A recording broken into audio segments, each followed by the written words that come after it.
अब भी उससे कोसों दूर थी। चैप्टर पिकनिक या डेट। 3 दिन बाद। इन 3 दिनों में अर्विका की मेहरबानी से बानी अपने बिस्तर से भी नहीं उठ पा रही थी, क्योंकि उसके घाव भरने के बजाय और भी ज्यादा बढ़ते जा रहे थे। वही इस कारण अर्विका और बामिका के दिन बहुत सुकून और शांति से बीत रहे थे। इन 3 दिनों में वो दोनों अपने कॉलेज में सभी लड़कों की क्रश बन चुकी थी और उन्हें कॉलेज की सबसे खूबसूरत लड़कियों का टाइटल भी मिल गया था। लड़के तो उनके पीछे ऐसे लट्टू हुए घूम रहे थे। इसी वजह से इन 3 दिनों में अर्विका और बामिका को कई लड़कों ने प्रपोज किया था, लेकिन उन दोनों ने सबको इज्जत से मना कर दिया। कुछ लड़के दिल पर पत्थर रखकर मान गए, मगर कुछ बिगड़े हुए अमीरजादे अपने पैसों का रौब झाड़ते रहे। उसी के चलते अर्विका ने 3 दिनों में कम से कम 10 से ज्यादा लोगों की धुलाई कर दी थी, जिससे आप सबको उससे डर लगने लगा था, क्योंकि जिन लड़कों को उसने पीटा था उनकी कम से कम 10 से 15 हड्डियां टूटी थी। अब कॉलेज में कोई भी उनसे पंगा लेने की हिम्मत नहीं करता था। उनकी ये लोकप्रियता देखकर कुछ लड़कियां जलने लगी, उनमें से कुछ बानी की चमचियां भी थीं। वो अर्विका और बामिका को सबक सिखाना चाहती थी, लेकिन अयान की वजह से उनकी हिम्मत नहीं पड़ रही थी। इसलिए वो लोग बानी के कॉलेज आने का इंतजार कर रही थी। उन्हें लगता था कि बानी राय ज्यादा खानदान की प्रिंसेस है, और अगर अर्विका और बामिका का अयान से कोई रिश्ता हुआ तो अयान तो अपनी सगी बहन का ही साथ देगा ना। इस तरह वो बानी को इस्तेमाल करके उन दोनों को सबक सिखा देंगी और कोई उनका कुछ बिगाड़ भी नहीं पाएगा। शाम का वक्त। रायजादा मेंशन में।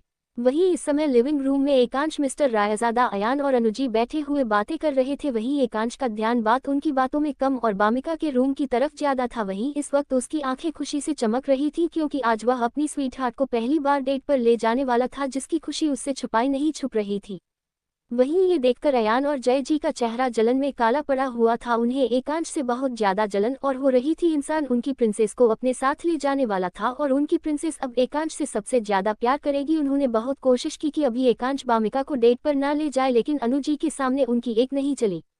कुछ समय बाद बामिका और अर्बिका वहां पर आती है। आबिका इस वक्त सिंपल लोअर टी शर्ट पहने हुए थी, लेकिन इसमें भी वह बहुत खूबसूरत लग रही थी। वहीं बामिका ने इस समय एक खूबसूरत सी फ्लोरा ड्रेस पहनी थी, उसी के साथ आंखों में लेंस और काजल और एक न्यूड लिपस्टिक लगाई थी, जिसमें वह भला ही खूबसूरत लग रही थी, इसलिए सबकी नजर उस पर टिक गई। वहीं जब हमारे एकांश बाबू ने अपनी स्वीट हार्ट को इस रूप में देखा तो उससे नजर हटाना ही भूल गया और उसे घूर घूर कर देखने लगा।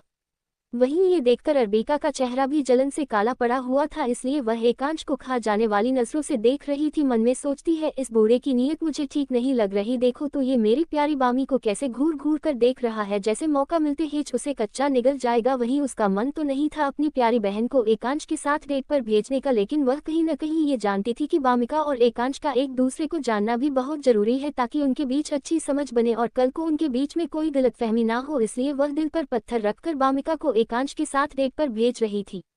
वरना अगर अर्बिका नहीं चाहती तो एकांश आधी चोटी का बल लगा लेता, लेकिन उसे कभी डेट पर नहीं ले जा पाता।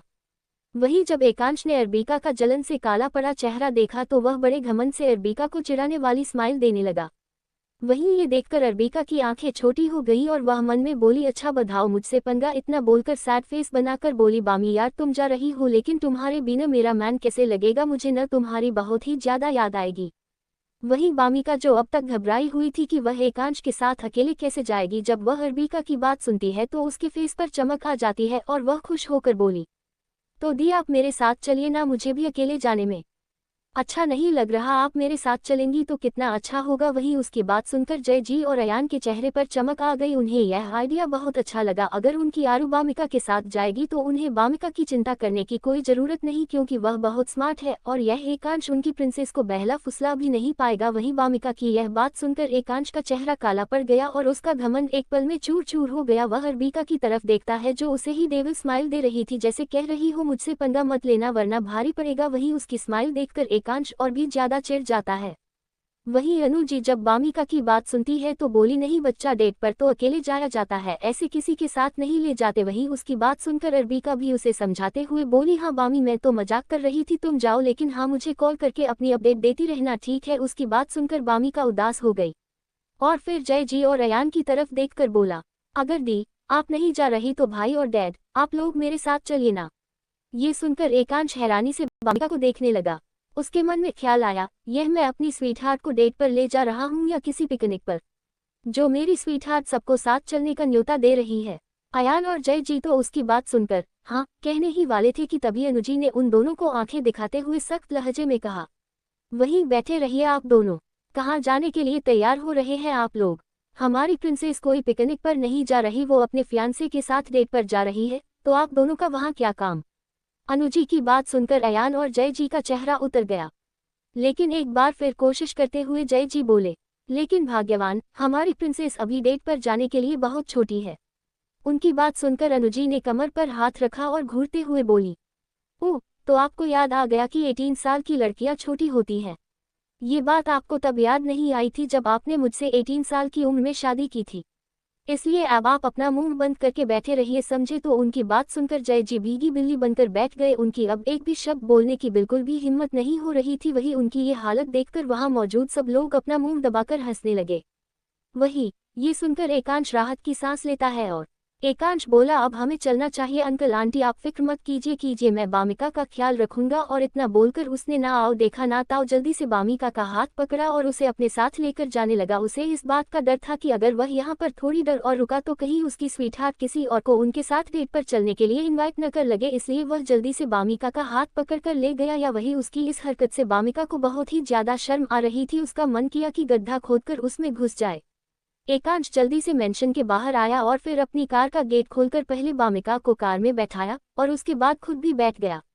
वो दोनों निकलने ही वाले थे कि तभी उन्हें वानी की आवाज आई, मेन अडॉप्टेड हन। वही आवाज सुनकर बामिका और एकांश उसे डायरेक्शन में देखते हैं तो वहां पर बैसाखियों के सहारे बानी खड़ी हुई थी।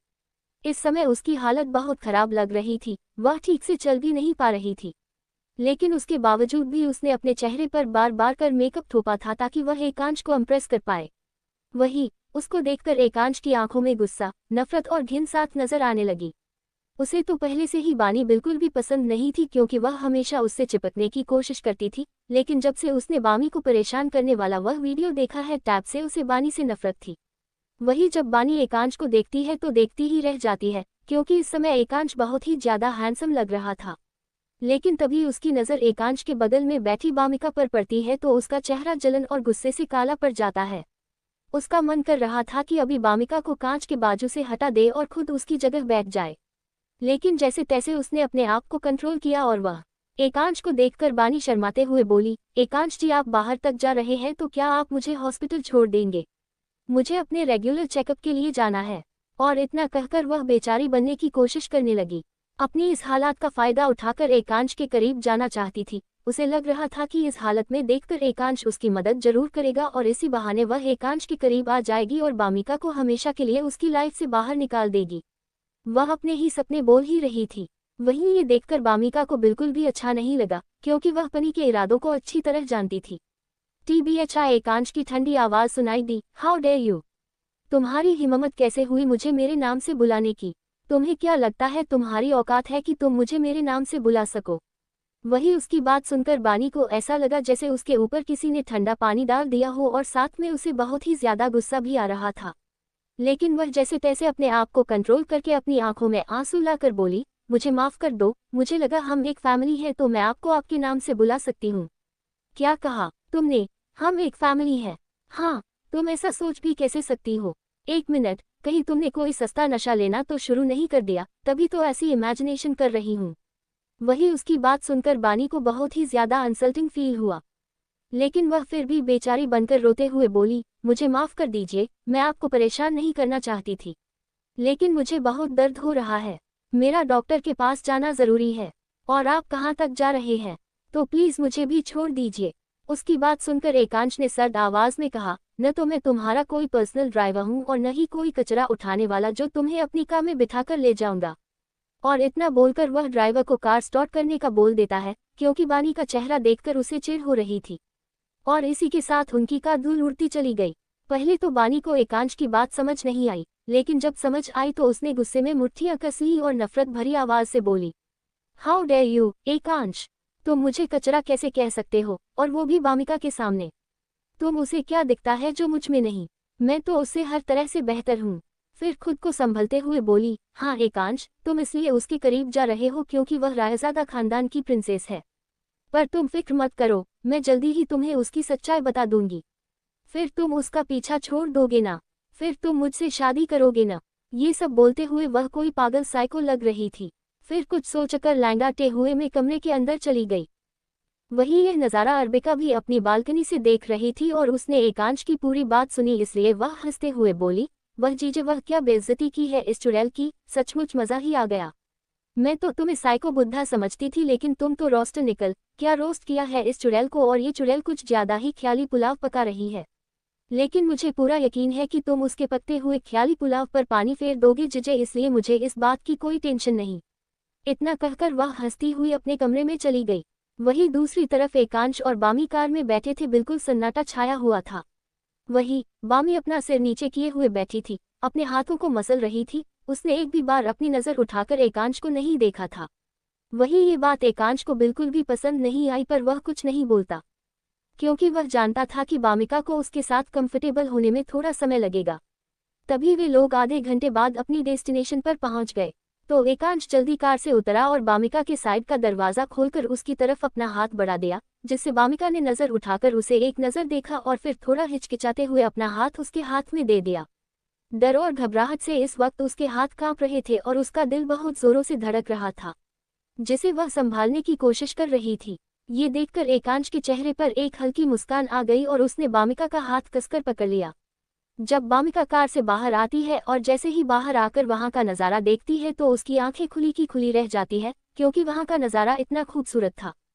सामने टेरेस बहुत ही खूबसूरती से सजाया गया था। वह टेरेस बेहद लवली लग रहा था। वहां का व्यू भी बहुत ही खूबसूरत था। उसे बहुत सुंदर तरीके से डेकोरेट किया गया था। पूरी जगह को बहुत ही खूबसूरती से बैलून, फेयरी लाइट और कैंडल से सजाया गया था।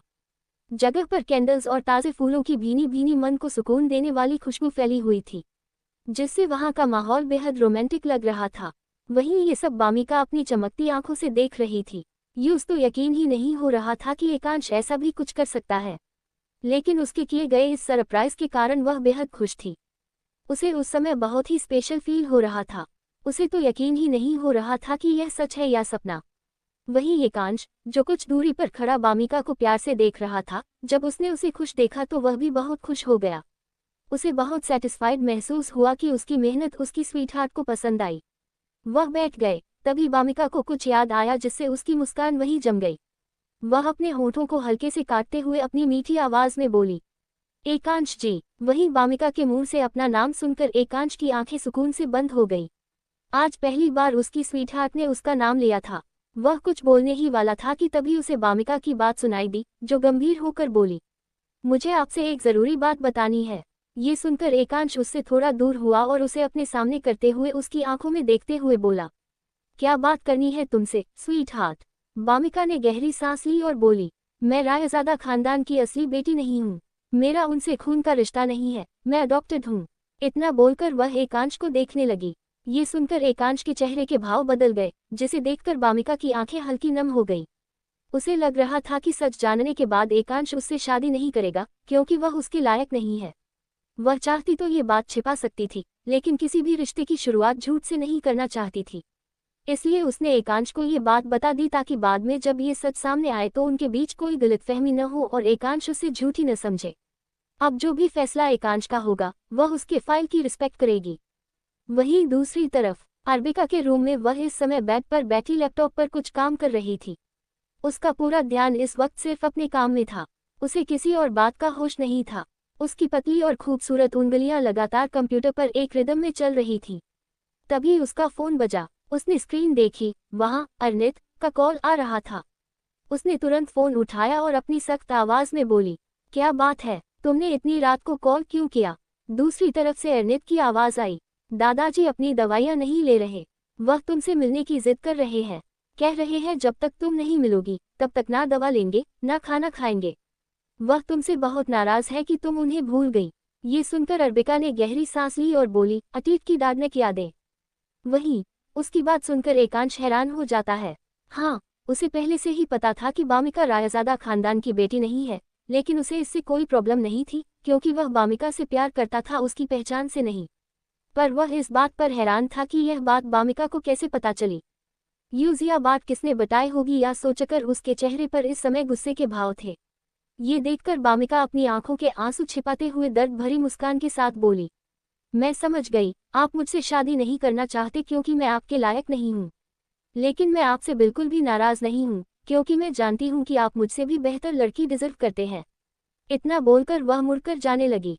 इस समय उसकी आंखों में दर्द और तकलीफ झलक रही थी। वह जाने ही वाली थी कि तभी एकांश ने उसका हाथ पकड़कर झटके से अपनी तरफ खींच लिया, जिससे बामिका किसी कटी पतंग की तरह सीधा जाकर उसकी मस्क्यूलर छाती से टकराई।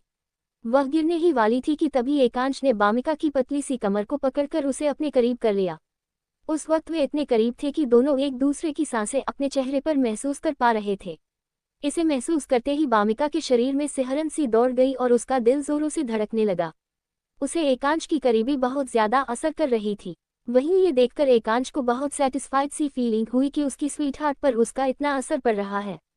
लेकिन तभी उसे बामिका की कही बात याद आ गई, तो वह बोला, क्या तुम्हें मैं घटिया और लालची नजर आता हूँ जो ये जानने के बाद कि तुम रायजादा खानदान की असली बेटी नहीं हो, तुमसे शादी नहीं करूंगा? क्या तुम मुझे सिर्फ इतना ही समझ पाई हो आज तक?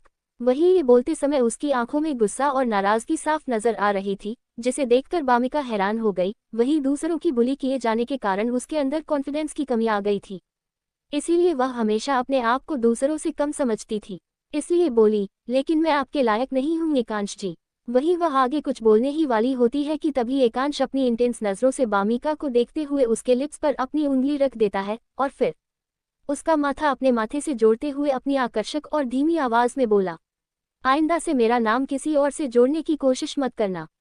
मुझे इससे कोई फर्क नहीं पड़ता कि तुम किसकी बेटी हो और किस खानदान से हो। मैं बस इतना जानता हूँ कि तुम सिर्फ मेरी हो और हमेशा मेरी ही रहोगी। और इस जन्म में तो क्या, अगले 7 जन्मों में भी सिर्फ तुमसे ही शादी करूंगा, बिकॉज आई लाइक यू। इसलिए अपने छोटे से दिमाग में ये बेकार की बातें लाना बंद करो। उसने अभी बामिका को यह नहीं बताया था कि वह उससे प्यार करता है, क्योंकि वह सिर्फ कहने से नहीं बल्कि बामिका को अपने प्यार का एहसास करवाना चाहता था। और अभी पहली ही डेट में वह उससे अपने प्यार का इजहार तो करने वाला नहीं था, वह भी इतने सिंपल तरीके से नहीं। उसकी बात सुनकर बामिका को तो जैसे यकीन ही नहीं हुआ कि एकांश उसे पसंद करता है। इसीलिए वह अपनी आंखें बड़ी करके छोटे बच्चों की तरह बोली, सच्ची।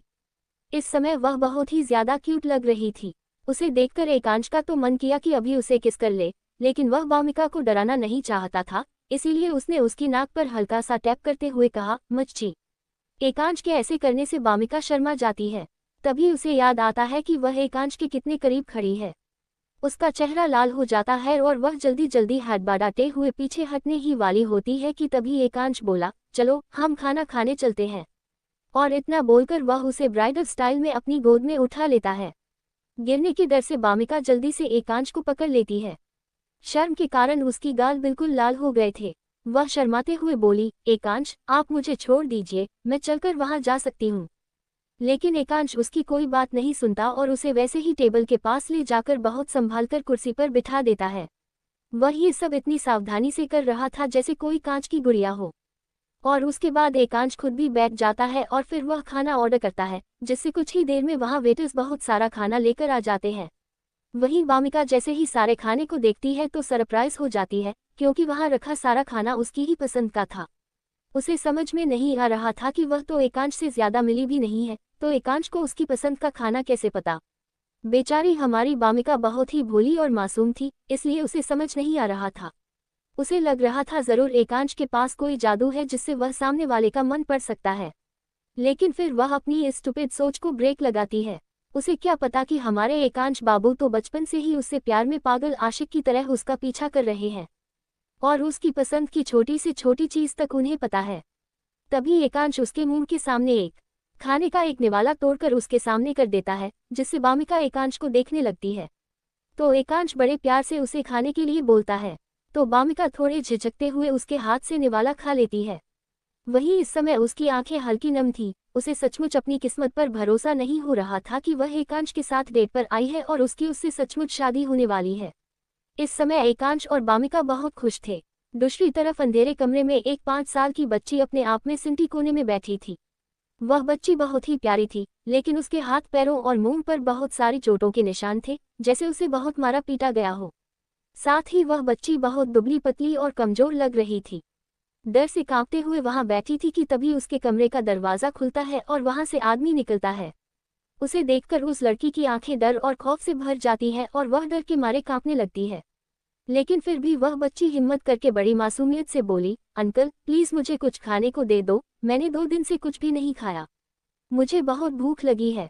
उसकी बात सुनकर वह आदमी गुस्से से भर उठा और उस छोटी सी मासूम बच्ची को एक थप्पड़ मारकर बोला, साली तेरा मुंह ज्यादा चलने लगा है, अब तुझे मैं 4 दिन तक और खाना नहीं दूंगा, क्या कर लेगी तू।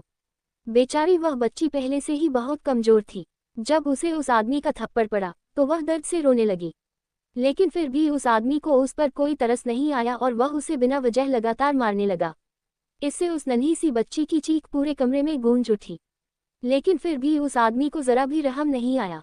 तभी वह आदमी एक बेल्ट उठाता है और उस नन्ही सी बच्ची को बिना किसी रहम के मार देता है, जिससे उस मासूम बच्ची की चीख गूंजने लगती है, मुझे मत मारो। तभी रबेका उसकी आंखें खुल जाती हैं। उस समय उसकी आंखों में आंसू थे, बात चिलेट हुए बोलती मुझे छोड़ दो, और वह बहुत डरी हुई लग रही थी। रोते रोते वह बार बार बोल रही थी, मुझे छोड़ दो, मुझे मत मारो। फिर वह आंखें खोलकर चारों तरफ देखती है तो वह अपने रूम है तो थोड़ा रिलैक्स हो जाती है, लेकिन उसके हाथ अब भी कांप रहे थे। ये देखकर वह पास रखे ड्रॉयर से एक टैबलेट की बोतल उठाती है और उसमें से 2 गोलियां खा लेती है, जिससे उसके हाथ कांपना थोड़ा कम हो जाता है।